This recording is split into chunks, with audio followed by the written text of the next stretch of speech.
Returning type function में क्या करते हैं, वैल्यू रिटर्न करता है ना फंक्शन के थ्रू। तो जिस टाइप का रिटर्न करेगा वो रिटर्न टाइप लिखेंगे यहाँ वॉइड की जगह पे। फिर यहाँ पे से ऐड लिखना हो, है ना, तो ऐड लिखा, पैरामीटर भी देना हो तो यहाँ पे पैरामीटर भी दे दिया। समझ आई बात? हाँ। अब जब यहाँ से रिटर्न होगा ना, यहाँ से रिटर्न होगा तो उसको एक वेरिएबल में ले लेंगे और आर्गुमेंट तो डाल दिया। हाँ, ठीक है। और उसको यहाँ के को प्रिंट करवा देंगे।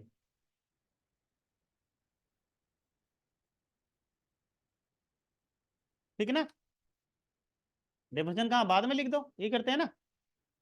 डेफिनेशन कैसे लिखेंगे, int add integer A integer B. ठीक है। हम्म। यहाँ लिखेंगे प्रिंट एफ, अरे एडिशन करना है ना, यहाँ पे क्या लिखेंगे, रिटर्न, है ना, क्या लिखेंगे, रिटर्न ए प्लस बी। ठीक है। तो ए और बी की वैल्यू यहाँ से आ जाएगा। हाँ, एडिशन होगा, रिटर्न होगा, किसको चला जाएगा, ऐड को। फिर ये कॉल हुआ तो रिटर्न किया है ना, तो रिटर्न किया तो उसको हमें कहीं उठा के रखना पड़ेगा ना, उठा के में रख लिया और के से प्रिंट करवा दिया।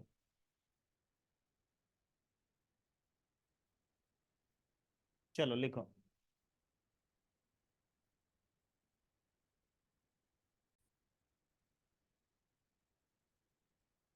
एरे पढ़ लिया था ना अपन ने। हाँ, अब देखो पॉइंटर।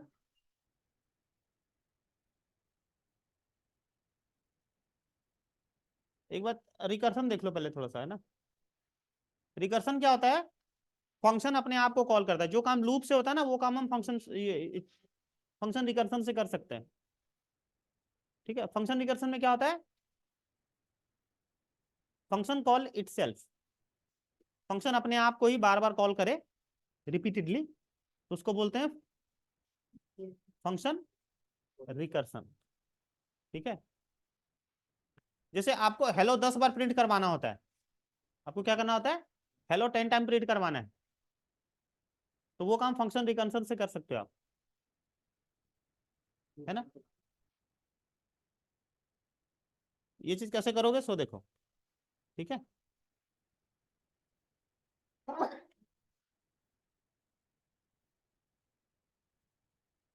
यहाँ पे आ गए, जैसे आपको 10 टाइम हेलो प्रिंट करवाना है ना,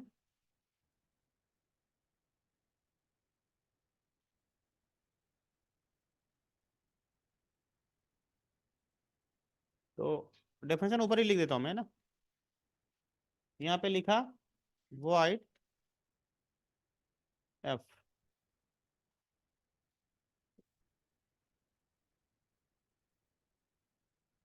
अब यहाँ 10 बार हेलो प्रिंट करवाना है। हाँ, ठीक है। तो अपन क्या करेंगे, यहाँ पे एक पैरामीटर पास कर देंगे, कुछ भी दे दिया आई, है ना, क्या दे दिया, आई। एफ को यहाँ पे क्या कर दिया, एफ। आई में क्या पास कर दिया, 1, है ना, क्या पास कर दिया, इसको 1 मिल गया। ठीक है। और यहाँ पे लिख देंगे इफ, है ना, आई लेस देन इक्वल्स टू 10। तो ये जो एफ है ना, ठीक है,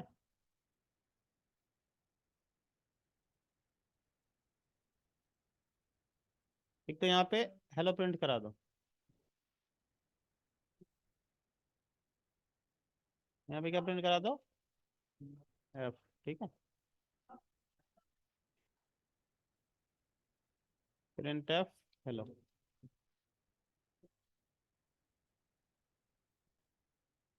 ठीक है। और फंक्शन के अंदर में फिर क्या करो, यहाँ पे लिख दो आई प्लस प्लस। ठीक है ना, रन करो।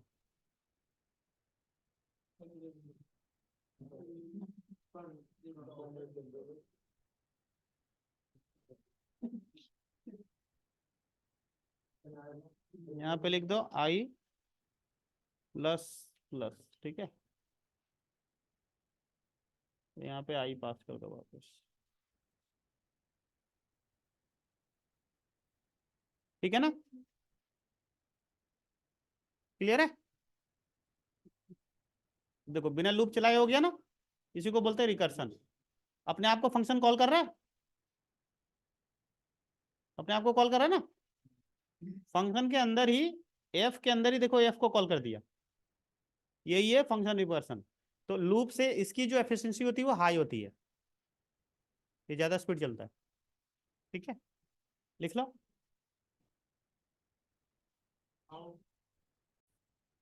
अब 1 से 10 नंबर प्रिंट करना है, क्या करोगे यहाँ पे,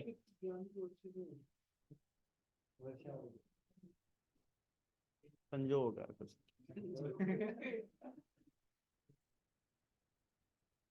यही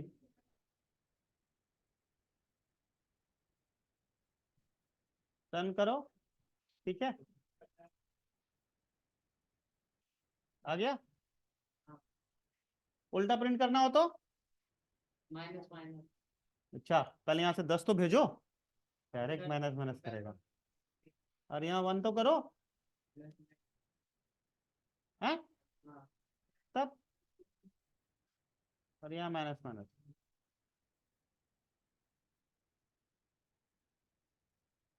समझ गया। ऐसे करो।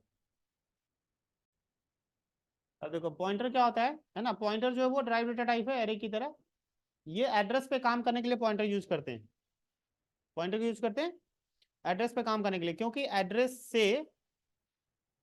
से होकर के मेमोरी से वैल्यू फास्ट आप सर्च करते हो, ये एक इलेक्ट्रॉनिक स्टेटमेंट है, you can find the value fastly by address rather than directly by value, memory से सीधे वैल्यू को ढूंढते हो ना, तो वो ज्यादा टाइम लेगा रादर देन की आप यदि एड्रेस से ढूंढते हो तो एड्रेस से ढूंढोगे तो जल्दी मिलेगा, और वैल्यू से ढूंढोगे तो एड्रेस से होकर के काम करवाने के लिए पॉइंटर यूज करा गया है क्या, ठीक है ना। तो इसमें ऐसा होगा जैसे ए और बी है, अब वैल्यू को रेफरेंस करने के लिए, यानी पॉइंटर के वैल्यू को रेफरेंस करने के लिए क्या लगाते हैं, स्टार, और एड्रेस को रेफरेंस करने के लिए एंड का साइन, ठीक है। अब जैसे हमने यहाँ पे देखो ध्यान से, ए लिया, ठीक है, ए में क्या वैल्यू रखा, 9, ए में क्या रखा 9, ठीक है।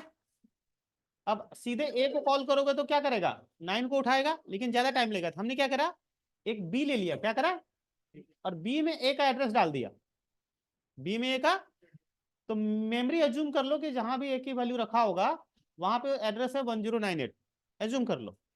हम्म तो बी में हमने ए का एड्रेस पास करा, मतलब यहाँ पे क्या करेगा, इसका एड्रेस ले लिया, क्या ले लिया, इसका एड्रेस डालेगा ना, एड्रेस ऑफ ए लिखा, मतलब ये वाली चीजें किसमें डालेगा, बी वाले मेमोरी में, समझ आई बात। अब जब बी को उठाओगे तो क्या मिलेगा, ए का एड्रेस, लेकिन स्टार बी लिखोगे तो क्या मिलेगा, इसके पास जो ये स्टार का मतलब था पॉइंट, क्या करना, पॉइंट, पॉइंटर मतलब पॉइंट करने वाला, ठीक है, पॉइंट टू समथिंग, ये पॉइंटर हो गया। तो ये किसको पॉइंट कर रहा है, तो जिसका एड्रेस है इसके पास, इसके पास किसका एड्रेस है, ये एड्रेस यहाँ है, मतलब इसमें क्या रखा हुआ है 9, समझ में आया। तो ऐसे तुम लिखोगे स्टार बी तो वो वैल्यू दे देगा 9, लेकिन तुम सिर्फ बी लिखोगे तो क्या देगा, ये एड्रेस देगा, ठीक है, कहानी समझ में आई। तो एड्रेस से होकर के वैल्यू को लेके, है ना, काम करना इस तरह से। अब यहाँ पे ध्यान से देखना, हमने एक ए लिया, इसको एड्रेस पे काम करवाने के लिए स्टार बी, एक यहाँ के ले लिया, इसकी वैल्यू को रेफरेंस करवाने के लिए स्टार एम, और एक एन ले लिया, ए में 9 रखा, बी में एक एड्रेस, के में ये रखा, एम में के का एड्रेस। अब एन में देखो हमने क्या करा, बी की वैल्यू मतलब ए की वैल्यू का एडिशन, और स्टार एम का मतलब एम के पास किसका एड्रेस है, के का, यानी के का वैल्यू एडिशन होगा, एन में एडिशन आ गया। हमने लिखा यहाँ पे ए में क्या मिल जाएगा 9, यहाँ पे क्या लिखा एड्रेस ऑफ ए, तो एड्रेस जो भी होगा ए का वो मिल जाएगा। फिर बी लिखा, बी में क्या है, एड्रेस ऑफ ए ही मिलेगा। फिर यहाँ स्टार बी लिखा, मतलब बी के एड्रेस में जो वैल्यू है, तो बी का एड्रेस किसका है, ए का, तो क्या मिलेगा। फिर यहाँ लिखा एन, एन में क्या मिल जाएगा, दोनों का एडिशन। आई बात समझ में। अब देखो हमने स्टार यदि स्टार बी कर दिया, स्टार बी इक्वल टू 5 कर दिया, तो ए की वैल्यू क्या हो जाएगी, चेंज हो जाएगा। स्टार बी मतलब ये हुआ कि बी के पास जिसका एड्रेस है उसकी वैल्यू क्या हो जाए 5, तो बी के पास किसका एड्रेस है, ए का, तो ए की वैल्यू कितनी हो जाएगी। देखो आगे वही चीज करा है हमने, क्या करा यहाँ पे, स्टार बी इक्वल टू 6, और स्टार बी करा तो 6 दिया, और ए करा तो, क्यों, क्योंकि स्टार बी का मतलब बी के पास जिसका एड्रेस है उसकी वैल्यू, ठीक है। यहाँ पे क्या हो जाएगा, सेट द वैल्यू ऑफ किसका, एड्रेस ऑफ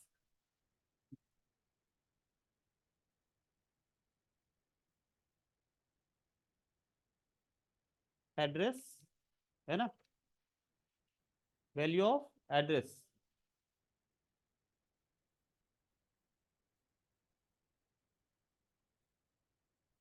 ठीक है, फॉर बी पॉइंटर, ठीक है, बी पॉइंटर यानी बी के पास जिसका एड्रेस है उसकी वैल्यू चेंज हो जाएगा। इसका मतलब क्या हुआ, बी के पास किसका एड्रेस है, ए का, ए की वैल्यू चेंज हो जाएगी। तो स्टार बी, बी के एड्रेस के पास जो वैल्यू है वो, ठीक है, ये यहाँ पे हुआ क्या, यहाँ पे वैल्यू दिखाएगा किसका, value of address of B pointer, ठीक है ना। हम्म।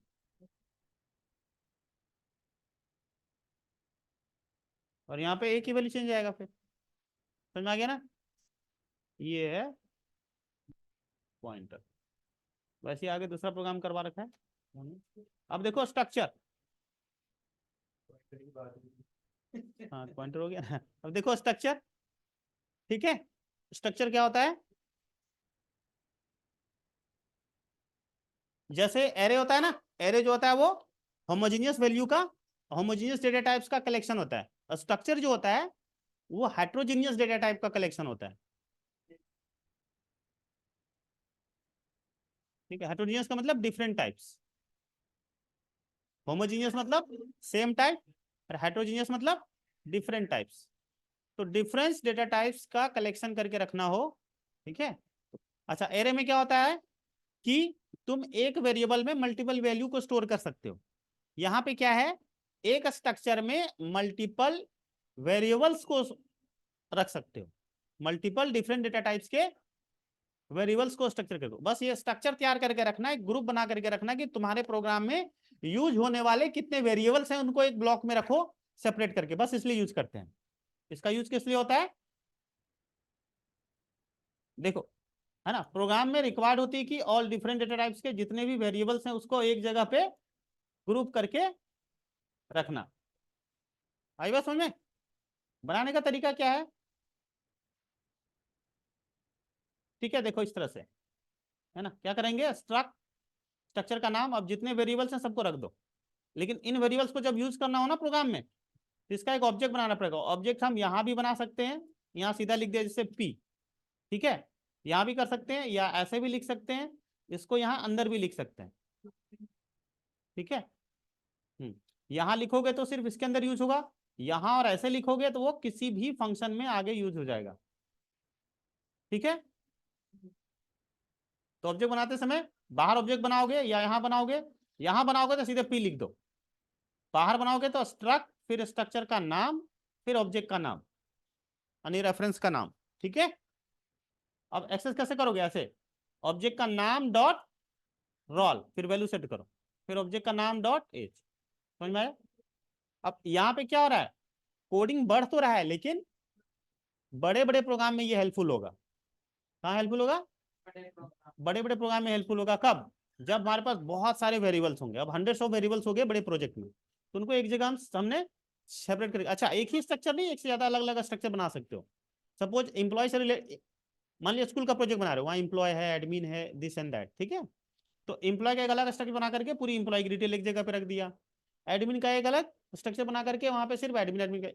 लाइब्रेरी का अलग रखना है तो लाइब्रेरी का अलग स्ट्रक्चर बना करके वहाँ पे लाइब्रेरी की डिटेल रख दी, ठीक है ना। तो वैसे जितने वेरिएबल्स यूज होने वाले हैं एक ग्रुप के, उसको एक जगह रख दिया, ताकि साफ साफ दिख जाएगी कौन कौन से वेरिएबल्स हैं। मतलब वेरिएबल का मतलब यहाँ पे क्या है? एट्रीब्यूट्स। वेरिएबल का मतलब क्या होता है? वेरिएबल आखिर हम क्यों लेते हैं? तो जिस चीज की फंक्शनलिटी बना रखे होते हैं उसकी जो एट्रीब्यूट्स होते हैं उसको दिखाने के लिए ना, प्रॉपर्टी के लिए। जैसे एम्प्लॉय है तो एम्प्लॉय की आईडी होगा, नाम होगा, ईमेल होगा, सैलरी होगा, ये सब क्या एट्रीब्यूट्स है ना, जिनको मेजर वेरिएबल लेते हैं, ठीक है। तो उनकी ग्रुपिंग के लिए स्ट्रक्चर यूज करते हैं, बस यही है, ठीक है। ये जल्दी है ना, वो काम करता नहीं है। तो ये जो ऑब्जेक्ट है इसको पॉइंटर टाइप का लोगे तो यहाँ एरो लगाना पड़ेगा। सारे कंपाइलर में चलेगा नहीं, है ना, जैसे टर्बो वगैरह में चल जाता है, तो जहाँ चल जाए वहाँ ठीक है। बस अंतर इतना ही है कि तुम ये जो ऑब्जेक्ट है इसको पॉइंटर बना सकते हो, लेकिन जब ऑब्जेक्ट पॉइंटर बनाओगे ना, यहाँ एरो लगाना पड़ेगा, ठीक है, ताकि फास्ट प्रोसेसिंग हो जाए। आगे देखो, ये असाइनमेंट करा हुआ है, कोई बात नहीं। क्या जा रहा है अपना?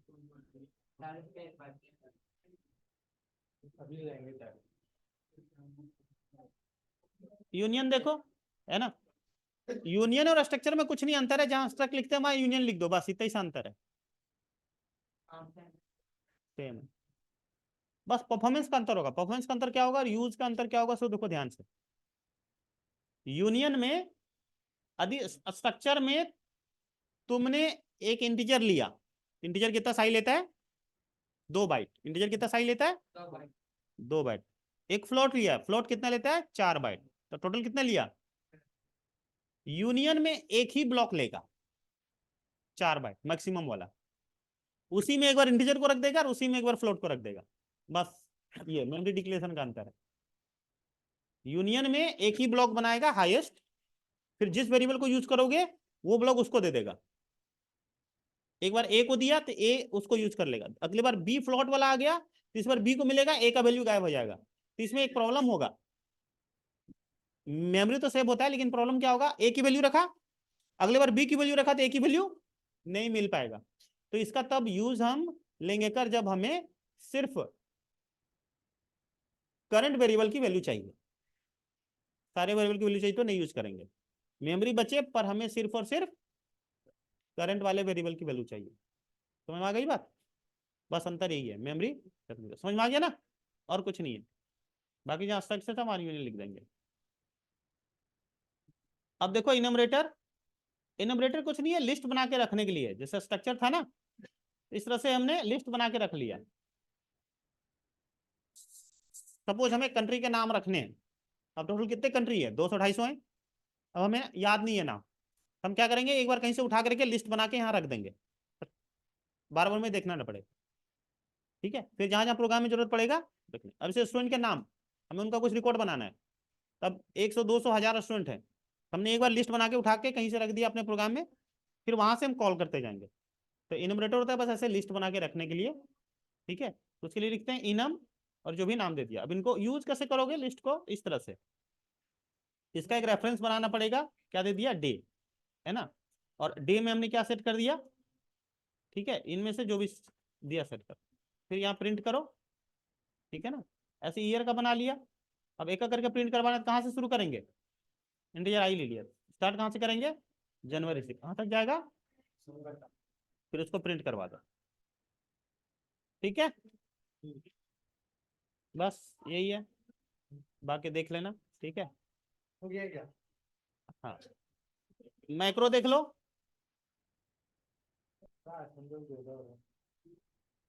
मैक्रो डिनोमिनेटर में क्या अंतर है? ठीक है ना, मैक्रो भी लिस्ट ही बनाता है, रिकॉर्ड ही बनाता है, लेकिन अंतर क्या है?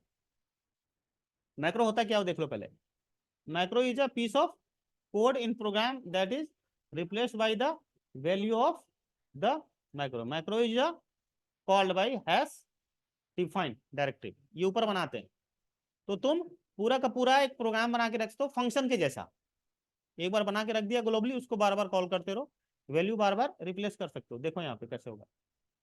अच्छा, इसमें डिफरेंस क्या है, we can also use macro to define names constant. For example we can define working and, ठीक है, फील्ड यूजिंग फॉलोइंग मैक्रो। देखो यहाँ पे जैसे एक हमने क्या ले लिया, फील्ड में 1 ले लिया, और फ्रिज में यहाँ पे 2 ले लिया, ठीक है। तो वर्किंग लिखोगे तो यहाँ से उड़ जाएगा, ठीक है। फील्ड लिख सकते हो, फ्रिज लिख सकते हो, वर्किंग 0 था ना। Macro is a piece of code in program that is replace by the, वही ऊपर वाला ही आ गया, ठीक है। चलो अब देखो यहाँ पे, अच्छा ऐसे भी कर सकते हो, हमने पाई की वैल्यू रख ली, अब उसे कॉल कर सकते हो, ठीक है, जहां जरूरत पड़ा वहां पे। ठीक है ना। हाँ, ऐसे फंक्शन भी बना सकते हो, देख लो। ऐड लिख लिया, ए और बी पैरामीटर लिया, और ए और बी ऐड कर दिया। अब जब भी तुम ऐड को कॉल करोगे, वैल्यू पास करो, वो अपने आप यहाँ से रिटर्न करके दे देगा।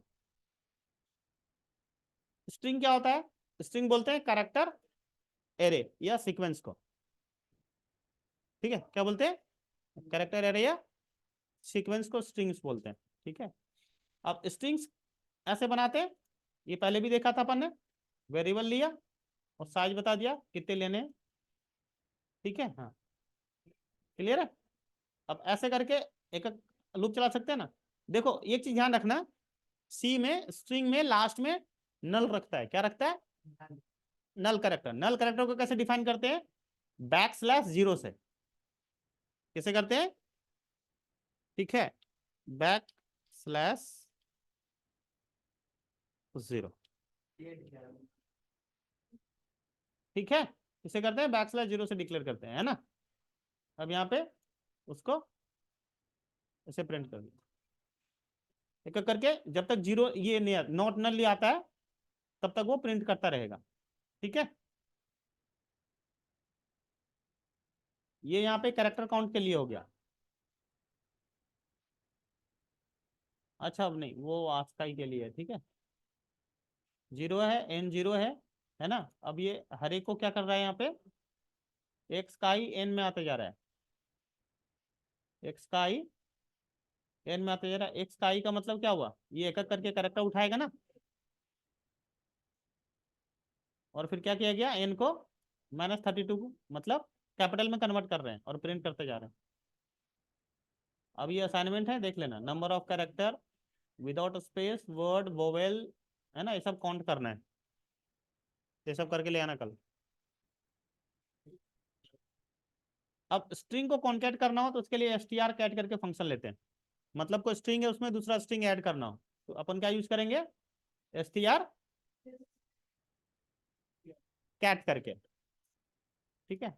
इस तरह से, जैसे ये है, इनको दोनों को एक मिला देना है, तो अपन क्या लिखेंगे, str cat s comma p, रेस को प्रिंट करवाओगे तो दोनों मिल जाएगा।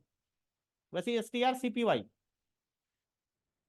एक स्ट्रिंग वेरिएबल की वैल्यू दूसरे स्ट्रिंग वेरिएबल में हमें क्या करना है, कॉल करना है, तो अपन क्या लिखेंगे, ऐसे, ठीक है। str cpy, है ना, एक स्ट्रिंग ले लिया, ये ले लिया था ना स्ट्रिंग के, तो के में p की वैल्यू क्या हो जाएगा, कॉपी हो जाएगा ना, ठीक है। नॉर्मली भी कॉपी कर सकते हो। दूसरा हो गया स्ट्रिंग कंपैरिजन, दो स्ट्रिंग को कंपेयर करना है, बड़ा है छोटा है या इक्वल है, तो ये हो गया इक्वलिटी, है ना। ये 0, यदि दोनों इक्वल होगा तो क्या होगा, 0। कौन, strcmp में दो स्ट्रिंग पास करेंगे, स्ट्रिंग 1 को किससे कंपेयर कर रहे हैं, उल्टा बोलो, स्ट्रिंग 2 को कंपेयर कर रहे हैं, स्ट्रिंग, दोनों यदि इक्वल हुआ तो 0, स्ट्रिंग 1 स्ट्रिंग 2 से बड़ा हुआ तो +1, और स्ट्रिंग 1 छोटा हुआ स्ट्रिंग 2 से तो माइनस में वैल्यू देगा। जरूरी नहीं कि यही देगा 1, या यहाँ कुछ भी हो सकता है, यहाँ पॉजिटिव देगा, नंबर क्या देगा, पॉजिटिव में देगा, और यहाँ पे क्या देगा, वैल्यू नेगेटिव में देगा, ठीक है ना। वो पॉजिटिव नेगेटिव या 0 कैसे करता है पता है, आस्काई, दोनों का ASCII निकालेगा। क्या निकालेगा?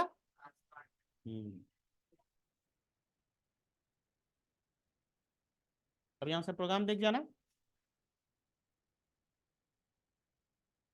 ठीक है। लेंथ निकालना तो str लेंथ, ठीक है ना, फंक्शन। अब उसके फंक्शन से यहाँ पे देख जाना।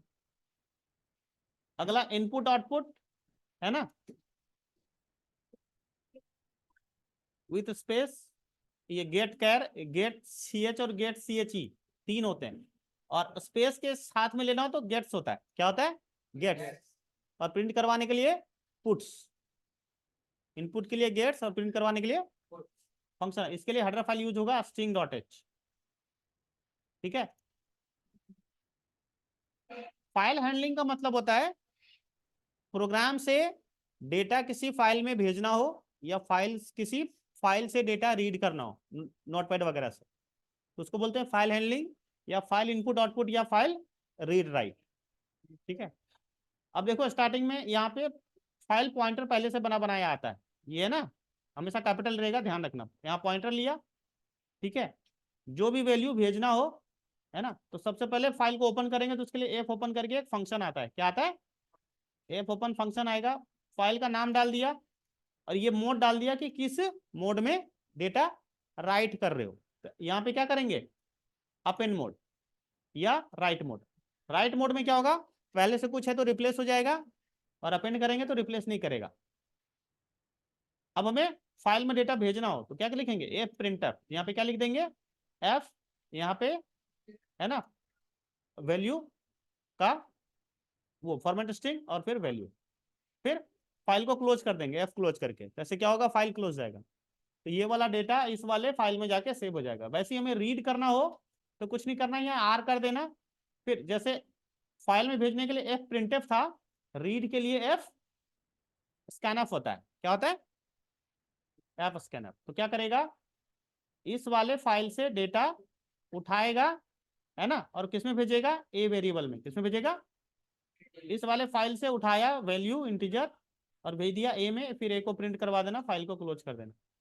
डायनेमिक मेमोरी एलोकेशन का मतलब क्या होता है?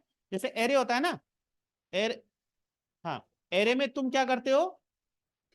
एरे की साइज दे दी तुमने कितनी? 5। कितनी दे दी? एरे की साइज कितनी दे दी? 5। और तुमने वैल्यू लिया 4, तो एक मेमोरी वेस्ट हो गया। वेल, तुमने एरे की दी है साइज 5, लेकिन तुम उसमें वैल्यू डालो 6, तो लेगा? यही काम करना है डायनेमिक, मतलब हम साइज नहीं बतावें, या रन टाइम जब रन हो प्रोग्राम तो हम वहां पे पूछे कितने वैल्यू लेने हैं, तो रन टाइम उतने ब्लॉक बन जाए। हम एरे में ऐसा नहीं कर सकते। सी में रन टाइम डिसाइड कर सकते हैं क्या एरे का साइज? नहीं कर सकते, पहले ही डिसाइड करते हैं प्रोग्राम के अंदर, ठीक है। तो अब हम चाहते हैं कि जब हमारा प्रोग्राम रन करे तो हमसे पूछे कि कितनी वैल्यू तुम्हें लेना है, तो उसको बोलते हैं डायनेमिक मेमोरी एलोकेशन। इसके लिए 3 फंक्शन यूज करते हैं, मैलॉक, ठीक है, कैलॉक, और उसको रीअलोकेट करना है तो रीलॉक, फ्री करना है तो फ्री, ठीक है। मैलॉक और रीलॉक में क्या अंतर है? मैलॉक में क्या करता है, तुमने लिया, मान लिया रन टाइम के हमें लेने हैं 5 ब्लॉक इंटीजर टाइप के, तो 5 अलग अलग ब्लॉक बनेगा। रीअलोकेट वो, अब कैलॉक में क्या होता है? एक ही ब्लॉक लेगा। क्या लेगा? एक ही ब्लॉक। जैसे तुमने इंटीजर टाइप का लिया था 5, मेमोरी सेंट्रल कितना लेगा? 2 2 का 5 ले लेगा, तो 10 ले लिया। कैलॉक में क्या होता है? 10 बाइट का एक ही ब्लॉक बनाएगा, समझ में आया? और उसमें वो वैल्यू को रखता जाएगा। बस उसका तरीका देख लो, ऐसे यूज करते हैं। देखो, मैलोक है ना, मैंने उल्टा बोल दिया। मैलोक में क्या करता है? एक ही ब्लॉक बनाएगा। मैलोक में क्या करेगा? एक सिंगल ब्लॉक बनाएगा, ठीक है, उतने टाइप का। लिखने का तरीका ये होता है, एक तो इंटीजर पॉइंटर होगा क्योंकि एड्रेस को रेफरेंस करेगा ना, फिर इंटीजर टाइप का एड्रेस मैलॉक, फिर कितने लेना है? 5 लेना है ना, इंटीजर टाइप का। तो इस तरह से वो ले लेगा 5 के लिए, यानी 20 बाइट्स ले लिया ना यहाँ पे, ठीक है। यहाँ पे इंटीजर 4 बाइट का ले रहा है इसके कंपाइलर में, नए वाले में। इसीलिए वो 20 हो गया, पुराने वाले में 2 लेता।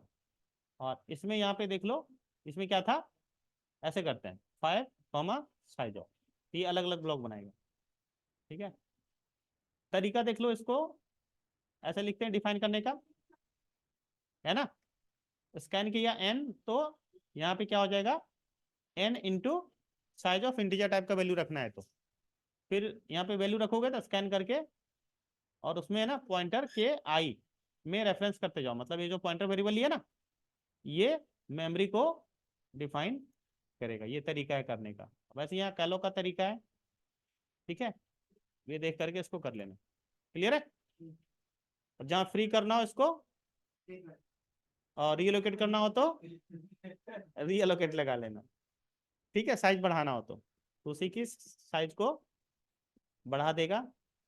ठीक है ना, हो गया खत्म।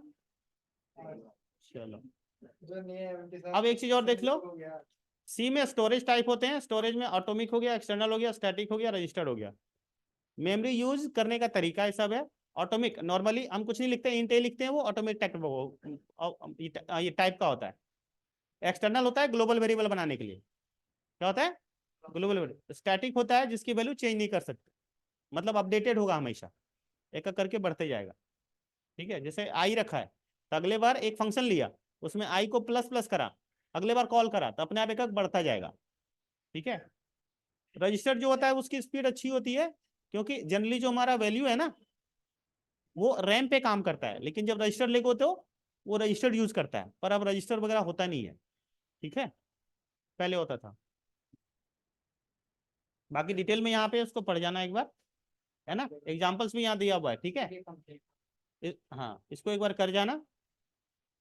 ठीक है, सारे एग्जाम्पल्स यहाँ बताए हुए हैं, है ना, तो एक बार इसको देख के कर जाना। ओके, टाटा बाय बाय।